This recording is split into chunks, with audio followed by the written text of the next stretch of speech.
शेतकरी मित्रांनो, तुम्हीही 100% अनुदाना अंतर्गत बियाणांसाठी अर्ज केला होता आणि आता तुम्हाला मेसेज आला असेल की तुमचं बियाणे यादीमध्ये किंवा बियाणे योजनेअंतर्गत निवड झालेली आहे, तरी तुम्ही तुमचं बियाणं घेऊन जाणार.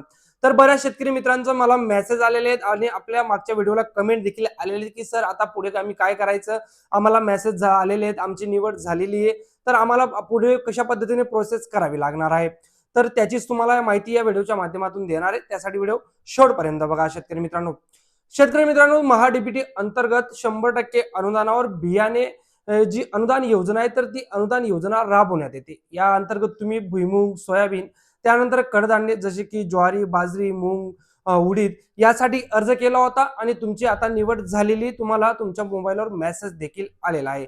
परंतु तुम्हाला समजत नाही की आता पुढे प्रोसेस काय होणार आहे. तर ज्या शेतकरी मित्रांना काहीच समजत नाही किंवा ज्या शेतकरी मित्रांचं निवड झालेली आहे परंतु त्यांना आता पुढे काय प्रोसेस करायची हे माहित नसेल, तर अशा शेतकरी मित्रांसाठी एक सोपी स्टेप सांगतो. ती म्हणजे तुमच्या गावाच्या जे कृषी अधिकारी असतील तर कृषी सेवकशी तुम्ही संपर्क साधा. बाकी सगळी प्रोसेस करण्यासाठी ते तुम्हाला मदत करतील. त्यानंतर राहिला प्रश्न पुढे काय करायचं, तर तुम्हाला तुमच्या तालुका लेवलला सेंटर असतं, बियाणे वाटप सेंटर. राज्य सरकारने या सेंटरची निवड करून दिलेली.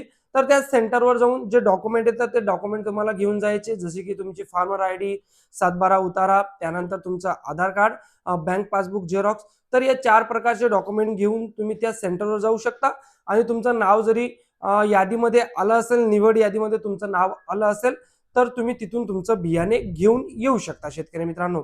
तर अशा पद्धतीने तुम्हाला जरी मेसेज आला असेल बियाणे घेऊन येण्याचा, तर तुम्ही तुमच्या तालुका लेवलच्या सेंटरला जा किंवा तुम्ही जिल्ह्याजवळ राहत असाल तर जिल्ह्याच्या सेंटरमध्ये जा. तुम्हाला तिथेही तुमचं जे बियाणं आहे तर ते बियाणं तुम्ही तिथूनही घेऊ शकतात. तर अशा पद्धतीने महाडीबीटी अंतर्गत जी अनुदान योजना, बियाणे अनुदान योजना राबवण्यात येते, तर तिच्यासाठी तुम्हाला बियाणे घेऊन यायचे.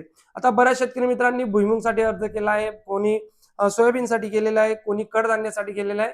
तर कडधान्याची यादी सुद्धा प्रसिद्ध झालेली. कडधान्यासाठी ज्यांनी अर्ज केला होता तर त्यांची यादी सुद्धा प्रसिद्ध झालेली.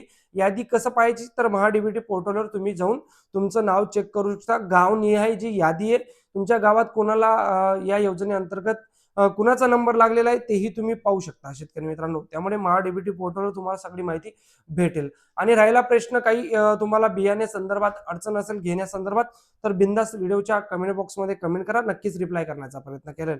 अशाच महत्त्वपूर्ण अपडेटसाठी आपलं चॅनल सबस्क्राईब करायला विसरू नका शेतकरी मित्रांनो. भेटूया पुन्हा अशाच एका नवीन व्हिडिओमध्ये. तोवर जय हिंद, जय महाराष्ट्र.